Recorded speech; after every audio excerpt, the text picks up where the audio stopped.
Y con los anuncios de Puyaro se terminó el conflicto policial. Carlos, buenas noches. Buenas noches, Fiamma. Un conflicto que duró alrededor de 72 horas, de mucha tensión y que tenía además muchísimas aristas.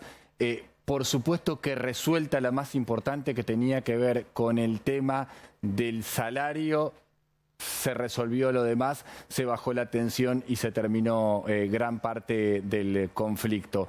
Hubo algo fundamental para que esto no pasara a mayores. Fueron escenas bárbaras, pero hubo algo para que no pasara a mayores, y es que el gobierno desde el primer momento admitió que el reclamo que estaban haciendo la policía era un reclamo legítimo. Sí. Eso permitió tener cierta línea de negociación, bueno, hasta que llegó finalmente esta decisión del aumento.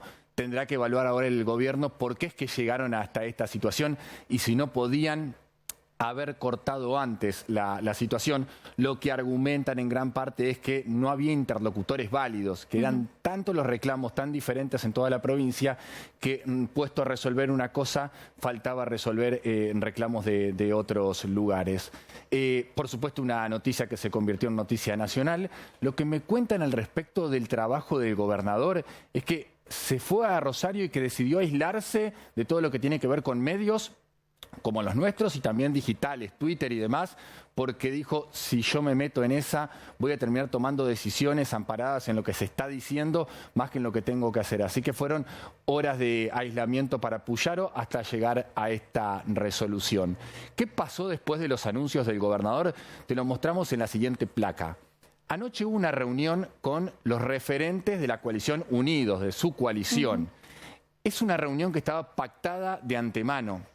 Miércoles a la mañana dijeron, miércoles a la noche nos juntamos, con la idea de hacer una especie de comité de crisis. Querían saber los demás referentes de otros partidos cómo venía la cuestión de la negociación.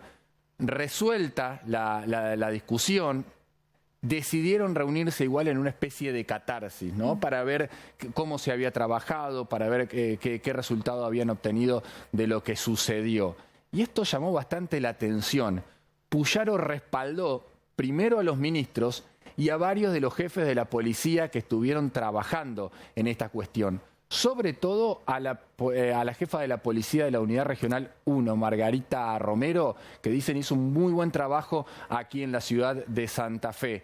Hay que ver ahí cómo queda Luis Maldonado, que es el jefe de la policía de la provincia, que hubo escenas de muchísima tensión, de agresiones incluso que quedaron filmadas cuando intentó entablar un diálogo con aquellos que estaban siendo parte de los reclamos. En una fuerza que es tan verticalista, tan jerárquica como la policía, hay que ver si pueden recuperar esa línea de mando, si no han perdido esa línea de mando, sobre todo estos jefes que tienen que seguir manejando la policía.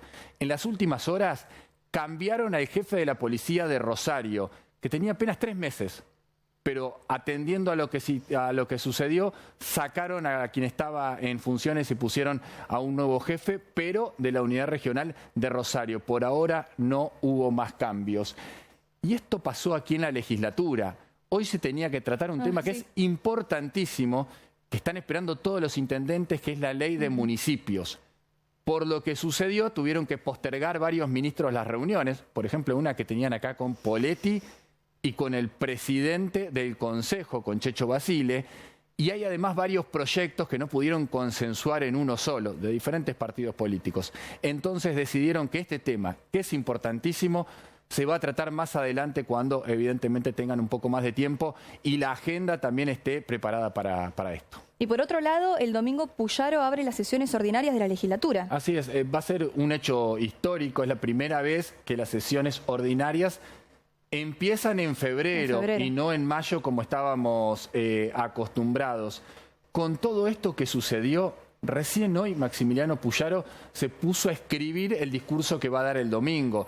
Tenía ya líneas prescritas desde enero, iba juntando información, iba a darle una gran importancia a lo que tiene que ver con la figura del brigadier Estanislao López.